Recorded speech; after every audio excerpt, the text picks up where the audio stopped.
menjelaskan sedikit tentang masalah COVID-19 karena terkait dengan banyaknya stigma di masyarakat bahwa pasien-pasien yang datang dengan keluhan batuk, pilek, bahkan yang sampai diisolasi di rumah sakit seolah-olah sudah dipastikan yang pasien tersebut adalah pasien COVID-19. Jadi dan sehingga berdampak ke masyarakat, mengkucilkan pasien maupun keluarga pasien. Di sini perlu saya jelaskan bahwa di masalah COVID-19 ini ada beberapa kriteria. Ada yang kita sebut pasien ODP, orang dalam pemantauan. Orang dalam pemantauan ini artinya orang yang datang dari luar kota, yang dimana kota tersebut diduga daerah yang terjangkit, tetapi memiliki keluhan batuk, pilek dan sebagainya, tapi tidak berat.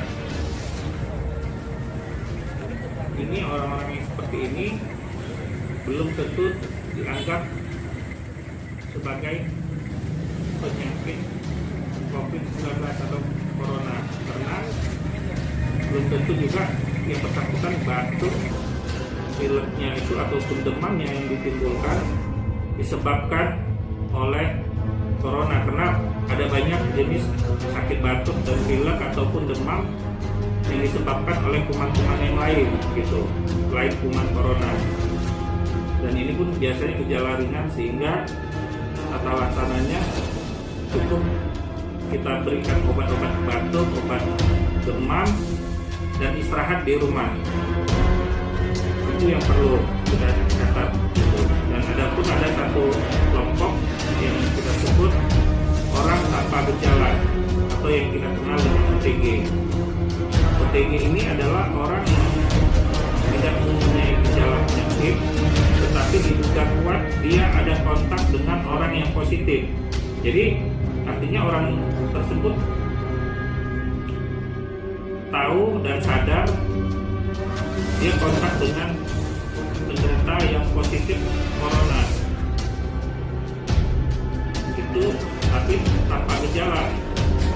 Dan orang-orang yang seperti ini juga, yang OTG ini juga harus dilakukan pemeriksaan lebih lanjut apakah yang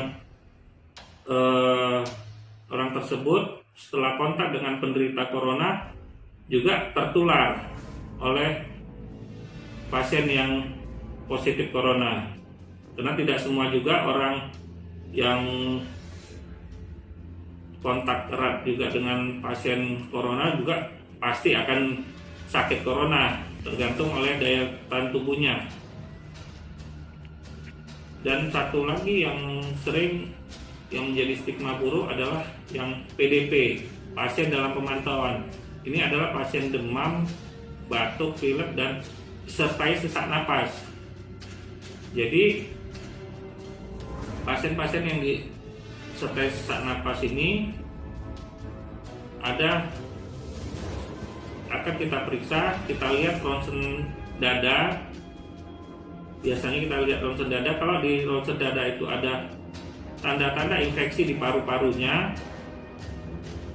kita juga belum bisa memastikan yang pasien tersebut adalah pasien corona, karena kita harus pastikan infeksi paru ini oleh sebab apa? Karena ada banyak infeksi di paru-paru, bisa karena TBC ataupun infeksi paru lainnya. Jadi tidak semua infeksi paru adalah infeksi yang disebabkan oleh corona. Sampai kita harus melakukan pemeriksaan lebih lanjut, yaitu yang kita sebut pemeriksaan swab, yang biasanya kita ambil dari cairan di tenggorokan maupun di hidung untuk kita lakukan pemeriksaan swab.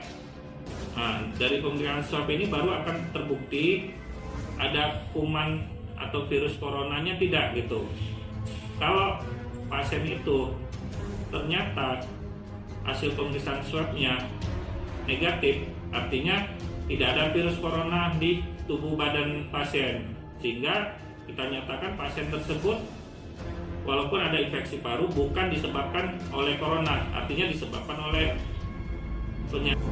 Tapi jika infeksi parunya itu pas pemeriksaan swab ternyata positif, baru bisa kita anggap pasien tersebut sebagai penderita corona. Jadi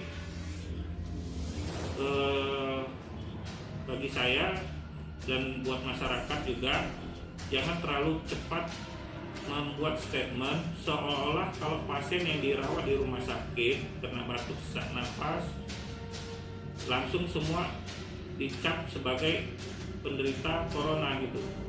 Jadi kita harus masih membutuhkan pemeriksaan lebih lanjut sampai kita hasil pemeriksaan benar-benar meyakinkan karena corona. Saya kira itu yang bisa saya jelaskan tentang istilah-istilah yang ada yang kita pakai dalam penyakit corona yang selalu membuat masyarakat simpang siur sehingga menimbulkan statement yang kurang baik dampaknya di masyarakat. Saya kira itu yang bisa saya sampaikan. Saya Dr. Zamir sebagai jubir COVID-19 Kabupaten Pali menghimbau pada masyarakat untuk tetap gunakan masker kain jadi, selalu jaga jarak, hindari tempat kerumunan, selalu cuci tangan sehingga kita bisa semuanya terhindar dari wabah corona.